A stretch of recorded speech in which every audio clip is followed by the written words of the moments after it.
டேய் உங்க அக்கா துணி எடுத்து போட்டுனுங்கற வந்து பார்த்தாலும் அசிங்கமா கேப்பாடாவ. அசிங்கமா கேட்கணும். ஏன் என்ன உன்ன வேலைக்கு அமிச்சிருக்கியா? என்னைக்கா ஒரு நாள் கூட்டு வச்சு பேசிருக்கிறியா? என்னம்மா வேலை போய்கிறா? வேலை ஓகே தான், பேச்சு வார்த்தைலாம் நல்லா இருக்குதா? ஏன்னா முன்ன பின்ன இருக்குதா? ஏன்னா சொல்ல மாட்டோம். என்னைக்கு ஒரு நாள் கேட்டுக்கிறியா? என்ன ஓட்டி செய்யறேன்ற மயிறு செய்யறேன்ற அதே சம்பளம் தான் வாங்குற, சம்பளம் ஏத்துல கும்பல ஏத்துல சொல்லி இருக்கிற பிரச்சனை ஃபுல்லா அவட்டுன்ற அவ என்ன நான் சித்திரவதை அனுபவிக்கிற தெரியுமாங்க? என்னடாச்சு? மேல துணி எடுக்கும்போது அந்த ஓனர் பையன் இப்படி சைட்ல ஓராசுறானா, இப்படி போகும்போது இங்க கை வைக்கிறானா, இது பார்த்தா அது சிசிடிவி கேமரா வச்சு வேற பாக்குறானா, ட்ரெஸ் சேஞ்ச் ரூம்ல பாத்ரூம் எல்லாம்.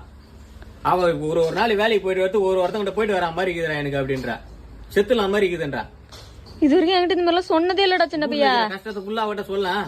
அம்மா தூக்கு மாட்டிக்கலாம் மாதிரி இருக்குது, அவ்வளவு கடன் பிரச்சனை மயிறு பிரச்சனை அவட்ட தான் உட்காந்து சொல்ல இருப்ப. நீ அவ என்ன பண்றது தெரியாம வேலைக்கு போயிட்டு வந்துருக்குற.